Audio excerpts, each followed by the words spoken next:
ಕಬ್ಬು ಬೆಳೆಗಾರರ ಬೇಡಿಕೆಯನ್ನ ಉಡಾಫೆಯಿಂದ ಉಪೇಕ್ಷಿಸಿದ ಕಾಂಗ್ರೆಸ್ ಸರ್ಕಾರದ ಧೋರಣೆಯಿಂದ ಭರವಸೆ ಕಳೆದುಕೊಂಡು ಹತಾಶೆಗೊಳಗಾಗಿ ಆತ್ಮಹತ್ಯೆಗೆ ಪ್ರಯತ್ನಿಸಿ ಬೆಳಗಾವಿಯ ಖಾಸಗಿ ಆಸ್ಪತ್ರೆಯಲ್ಲಿ ತುರ್ತು ನಿಗಾ ಘಟಕದಲ್ಲಿ ಚಿಕಿತ್ಸೆ ಪಡೆಯುತ್ತಿರುವ ರೈತ ಲಕ್ಕಪ್ಪನ ಆರೋಗ್ಯವನ್ನ ಬಿಜೆಪಿ ರಾಜ್ಯಾಧ್ಯಕ್ಷ ವಿಚಾರಿಸಿ ಅವರಿಗೆ ಆತ್ಮಸ್ಥೈರ್ಯ ತುಂಬಿದ್ರು.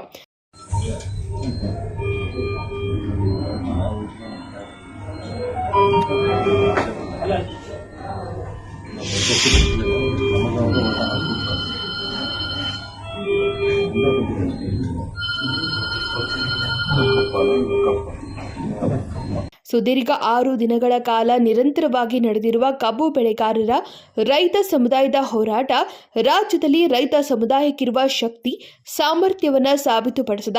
ಮುಂದಿನ ದಿನಗಳಲ್ಲಿ ರೈತ ಬಂಧುಗಳ ಹಿತಾಸಕ್ತಿ ಸರ್ಕಾರ ಕಡೆಗಣಿಸಲಾಗುವುದು ಎಂಬ ಸಂದೇಶ ರವಾನಿಸಿದ.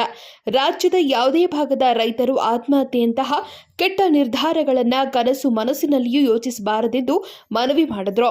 ಈ ಸಂದರ್ಭದಲ್ಲಿ ಮಾಜಿ ವಿಧಾನ ಪರಿಷತ್ತಿನ ಸದಸ್ಯ ಮಹಾಂತೇಶ್ ಕೌಟಗಿಮಠ್, ರಾಜ್ಯ ಕಾರ್ಯದರ್ಶಿ ತಮ್ಮೇಶ್ ಗೌಡ, ಶರಣು ತಳ್ಳಿಕೇರಿ, ಜಿಲ್ಲಾಧ್ಯಕ್ಷ ಸುಭಾಷ್ ಪಾಟೀಲ್, ಮುಖಂಡರಾದ ಎಂಜಿ ಜಿರಳೆ, ಮುರುಗೇಂದ್ರ ಗೌಡ ಪಾಟೀಲ್ ಸೇರಿದಂತೆ ಪಕ್ಷದ ಮುಖಂಡರು ಉಪಸ್ಥಿತರಿದ್ದರು. ಸಂಕಲ್ಪ ಶಿಂದೆ, ಕೆಎಂಎಂ ಕನ್ನಡ ನ್ಯೂಸ್, ಬೆಳಗಾವಿ.